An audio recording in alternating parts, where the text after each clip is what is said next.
Bada bing, bada bu. Hai semuanya, hari ini aku mau cerita tentang Ted Bundy 2.0. Pasti kalian tahu Ted Bundy kan?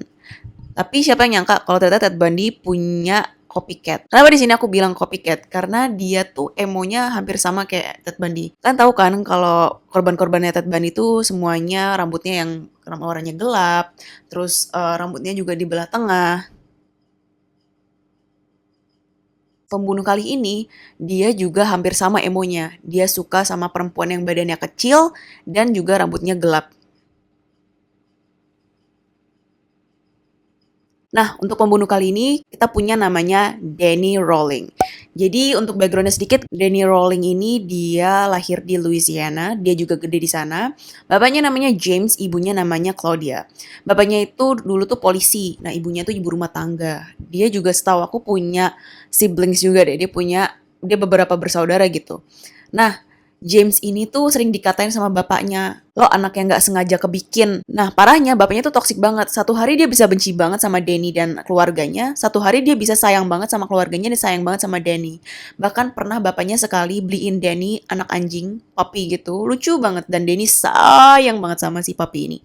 Tapi bapaknya nih kalau lagi kumat gilanya, wah dipukulin tuh anjing. Parah banget. Sampai pernah sekali bapaknya tuh gak sengaja karena mungkin saking marahnya sama keluarganya, dia mukul anjingnya kekencengan sampai anjingnya mati. Denny marah banget dong, dan dari sini dia jadi punya penolakan terhadap bapaknya. Pernah bahkan waktu dia remaja, dia berantem sama bapaknya, dan sama bapaknya diserang. Dia dipin down sama bapaknya, kayak ditelentangin di lantai gitu. Dan bapaknya telepon polisi buat nangkep Danny. Dari situ, Danny benci banget sama bapaknya, dan setelah dia lulus SMA, dia pergi ke army. Dia masuk ke military.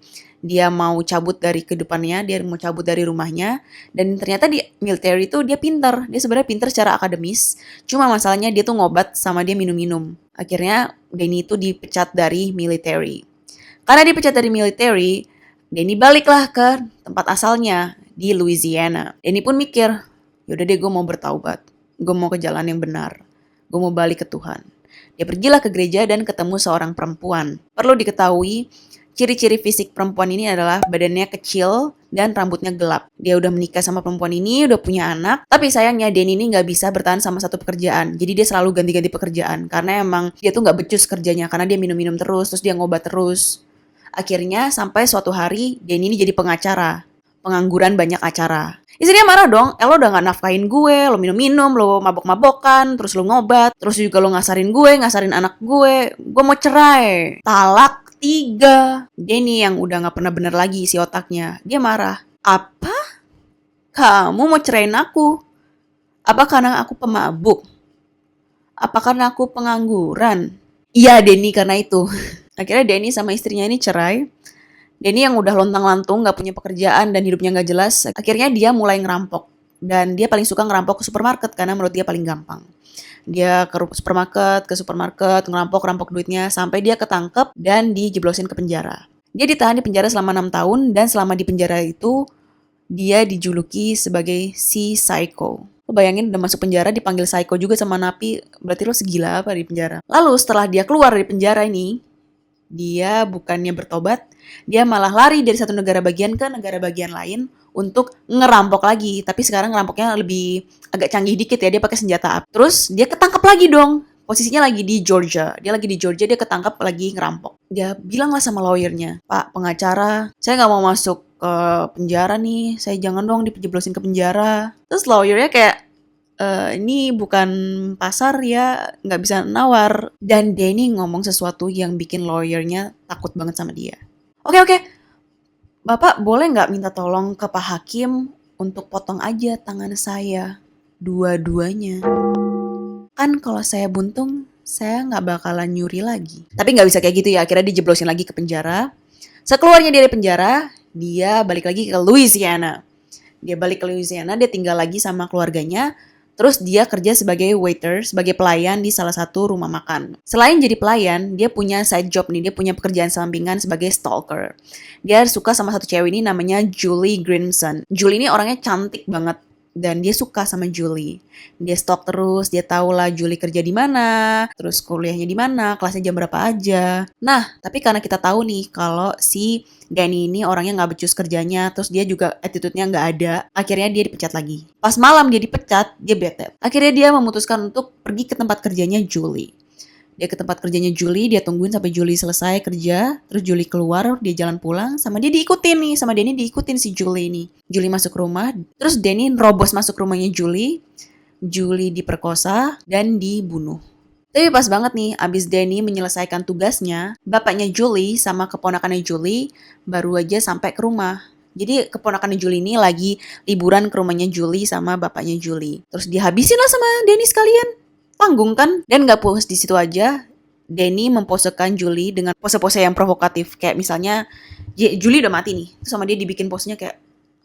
Terus pas polisi datang, polisi ngeliat TKP, shock dong. Namanya polisi pasti mereka mikir, oh ini pembunuhan gila banget pasti yang lakuin orang yang deket, orang yang punya dendam kesumat tersendiri. Maka dari itu polisi gak ada yang bisa tahu kalau ini adalah perbuatannya Danny. Gak cuma 3 orang itu, Danny pun pernah nyoba mau bunuh bapaknya sendiri. Jadi posisinya waktu itu dia lagi adu argumen gitulah sama keluarganya. Terus mungkin bapaknya ngegas ya, Danny-nya marah. Danny tembak tuh bapaknya di bagian perut sama bagian kepala, headshot gitu ya. Untungnya bapaknya nyawanya berhasil diselamatkan, cuma bapaknya kehilangan 1 telinga sama 1 penglihatan. Nah karena Danny ini gak mau dilaporin sama keluarganya udah nembak bapaknya, dia kabur lah. Dia kabur ke Florida. Nah di Florida ini Danny nyewa 1 hotel di daerah area-area kampus gitu, dimana deket sama Florida State University. Dia juga bikin semacam kayak bengkel kecil di tengah hutan di deket hotel tersebut buat menyiapkan alat-alatnya dia kalau dia mau melakukan tugasnya lagi. Karena dia lagi butuh banget nih barang-barang untuk melakukan aksinya, dia pergilah ke satu supermarket ini namanya Walmart. Dia masuk ke Walmart dan disitulah dia ketemu sama korban selanjutnya. Korban-korbannya itu adalah Sonya Larsen sama Christina Powell. Mereka berdua tuh lagi belanja barang buat dorm mereka. Mereka lagi seneng gitu kan, excited gitu kan. Karena mereka baru aja kuliah, baru aja masuk kuliah, baru keluar dari rumah mereka. Terus mereka ngerasain hidup sendiri, kan seru sama temennya. Dan si Danny tuh kayak, boleh juga mangsa baru. Akhirnya Danny ini ngikutin mereka. Ngestok dari belakang, dan sambil ngestok tuh dia ngambil barang-barang, obeng untuk bunuh mereka, lakban untuk nyikat mereka, sarung tangan supaya nggak ketahuan pas aku masuk ke rumah mereka. Terus dia bayar barang-barangnya itu, dia ikutin perempuan-perempuan itu ke dorm mereka, dan dia tunggu tuh semalaman. Terus jam 3 pagi dia melancarkan aksinya. Pintu apartemen dari Sonya sama Christina dia jebol. Pertama yang dia lihat tuh Christina dulu, tapi entah kenapa dia langkahin Christina, dia nggak apa-apain Christina dulu. Dia lari ke atas ke kamarnya Sonya. Sonya yang lihat, dia mau teriak, langsung dibekep, mulutnya dilakban, terus dia dibalikin badannya dan ditusuk dari belakang berkali-kali sama Danny sampai mati. Terus Danny turun ke bawah. Dia lihat Christina bangun, mau teriak, sama dia dibekap lagi mulutnya. Terus tangannya diikat ke belakang kayak gini, dipakai lakban. Terus dia gunting bajunya Christina, dan dia bahkan nyuruh Christina untuk kasih oral buat dia. Setelah itu dia perkosa Christina, dan dia bunuh Christina dengan cara menusukkan obeng dari. Nggak puas sampai situ aja, dia posein Christina juga di depan pintu dengan pose-pose yang provokatif. Nggak cuma itu, payudaranya Christina juga dimutilasi. Jadi bagian ujung payudaranya, kalian tahu itu apa? Dipotong sama Danny, dan sama Danny disembunyiin. Besoknya polisi pun datang ke TKP karena mamanya Christina coba telepon Christina berkali-kali, nggak diangkat-angkat, akhirnya telepon polisi. Polisi datang dan polisi shock berat ngeliat TKP. Terus mereka cek mayatnya Sonya, mayatnya Christina, sama Danny, mereka udah dibersihin sebersih-bersihnya, jadi nggak ada bekas tangan atau apapun. Dan mereka pun nyari ujung payudara Christina dan mereka nggak ketemu. Oh ya, by the way, polisi juga nemuin kalau mereka tuh satu kamar nggak cuma berdua doang, tapi bertiga sama satu roommate lagi namanya Elsa. Tapi kebetulan Elsa lagi hoki banget, dia lagi nggak di rumah, jadi dia nggak kenapa-napa. Nah polisi ini belum selesai sama kasusnya Christina sama Sonya ini. Dia dapat telepon lagi akan adanya korban pembunuhan di tempat lain. Dan kali ini korbannya adalah orang yang bekerja di kepolisian lokal. Cewek ini namanya Krista Hoyt, umurnya 18 tahun. Dia ditemukan meninggal sama salah satu rekan kerjanya sendiri di mana orang kepolisian sama bosnya sendiri. Apa yang terjadi adalah hari itu tuh Krista tuh nggak datang ke tempat kerja, terus bosnya bingung dong, tumben-tumbennya nih, karena nih orang tuh orangnya rajin, terus dia suka sama pekerjaannya. Akhirnya disamperin lah ke apartemennya. Apartemennya tuh dalam keadaan tertutup, terus kordennya juga ketutup. Tapi ada celah sedikit, dan pas si bosnya ngintip dari celah korden tersebut, dia lihat ada badannya Krista lagi duduk di pinggir tempat tidur, tapi nggak ada kepala. Akhirnya bosnya manggil timnya dong untuk datang. Timnya datang, terus digedor lah tuh pintunya, didobrak, dan polisi shock berat, kaget sekaget-kagetnya. Nggak cuma mereka lihat badannya Krista tuh duduk tanpa kepala, tapi mereka juga lihat kalau kepalanya Krista tuh dipajang di rak buku, di mana kepalanya itu dipajang terus ngadep ke badannya Krista yang nggak ada kepala. Kondisinya pun sama, dia ditusuk dari belakang pakai sesuatu, yang mana sama Denny ditusuk pakai obeng. Terus dia setelah divisum ternyata dia diperkosa juga, dan payudaranya si Krista ini juga dimutilasi, terus ditaruh ke dalam semacam kertas gitu. Kayak kalian tahu nggak sih kalau misalnya di supermarket kalau ada makanan gitu kan dimasukin ke kertas-kertas gitu, dan dia pakai kertas-kertas yang buat bungkus makanan kayak gitu.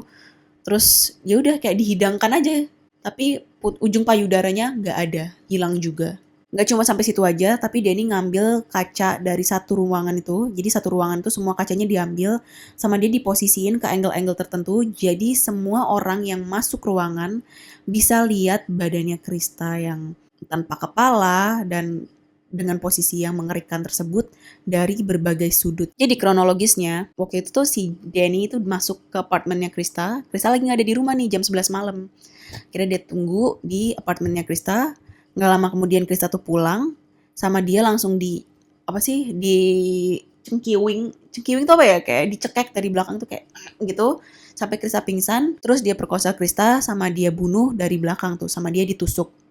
Dia selesai, dia tinggalin lah tuh Krista. Dia keluar lah dari apartemennya. Pas dia keluar dari apartemennya Krista, dia baru ingat, oh iya anjir, dompet gue ketinggalan.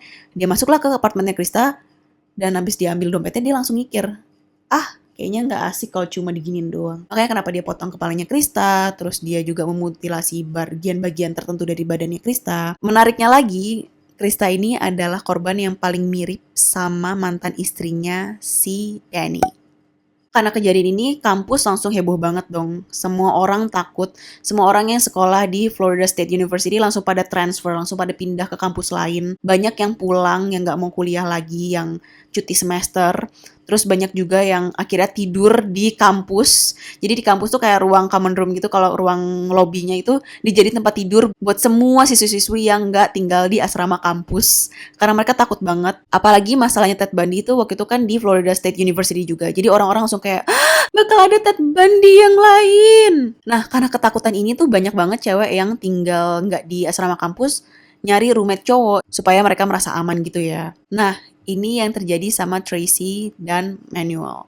Ini adalah korban terakhirnya Danny, di mana Danny ini udah mulai ngincar si Tracy ini karena Tracy ini cantik, terus rambutnya gelap, juga badannya kecil. Nah, pasalahnya nih, pas si Danny udah jebol pintu kamarnya si Tracy, dia langsung lihat, wah anjir, ada si Manuel nih.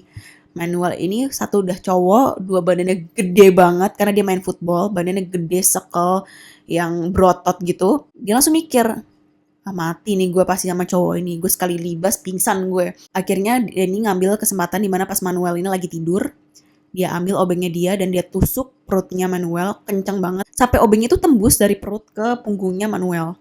Manuel langsung bangun, langsung marah dong. Sama Manuel digebukin dong Danny-nya. Dan Danny kalah. Danny bahkan bilang kayak gue hampir mati malam itu. Sampai dia gak sengaja ngelihat pisau. Entah gimana caranya dia bisa ngambil tuh pisau. Dan dia tusukin pisau itu ke badannya Manuel berpuluh-puluh kali. Sampai akhirnya Manuel tumbang dan mati. Pas mereka berantem, si Danny sama Manuel berantem, bunyi dong. Debak.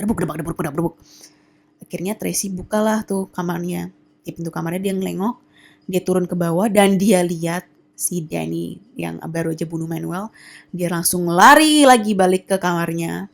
Nggak tahu kenapa dia larinya ke kamarnya. Dia tutup pintunya. Terus sama dia dijegal juga pakai lemarinya dia. Tapi entah gimana Danny berhasil buka pintunya.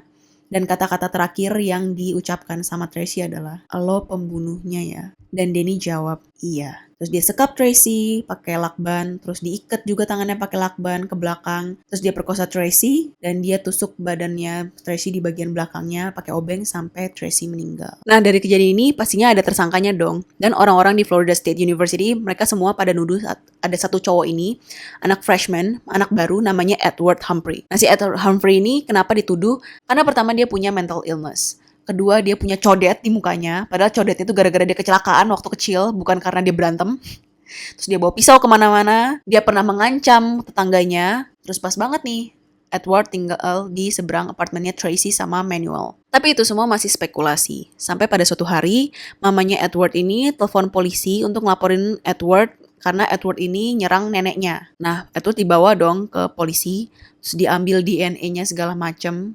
Nah, DNA-nya Edward ini diproses dong di lab. Tapi DNA-nya dia tuh nggak match sama DNA yang ditemukan di TKP-TKP perempuan yang dibunuh-bunuh tadi. By the way, walaupun si Danny udah mandiin perempuan-perempuan tadi, bersihin perempuan-perempuan tadi sampai nggak ada DNA, tapi bukan berarti nggak ada yang rambut yang jatuh atau kuku yang kekelupas di TKP ya. Pasti ada barang satu atau dua. Nah, 1 bulan kemudian, Danny ini ditangkap karena dia ngerampok lagi.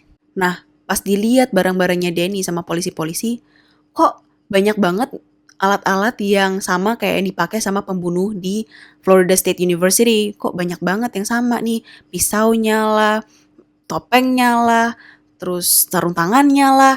Terus polisi pun juga nemu audio journal punyanya Danny. Jadi ternyata si Danny itu punya audio journal di mana dia sering cerita kayak, "Dear Diary, hari ini aku habis bunuh Julie. Dear Diary, hari ini aku habis bunuh Christina sama Sonia."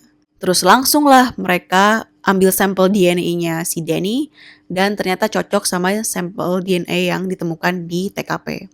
Tanpa babi bu lagi, polisi langsung nangkep Danny dan Danny dibawa ke trial, dibawa ke pengadilan. Dan pas lagi persidangannya Danny ini emang messy banget ya, parah banget ya. Ditanya, "Danny, lo kenapa kayak gini? Kenapa lo bunuh perempuan-perempuan itu?" "Aku ingin menjadi superstar seperti Ted Bundy." Tapi karena ini adalah Florida, akhirnya atas pembunuhan yang dilakukan sama Danny pun dijatuhi hukuman mati. Danny dijatuhi hukuman mati pada tanggal 20 April 1994 dan pada tanggal 25 Oktober 2006, Danny akhirnya resmi meninggal setelah diberikan suntikan mati.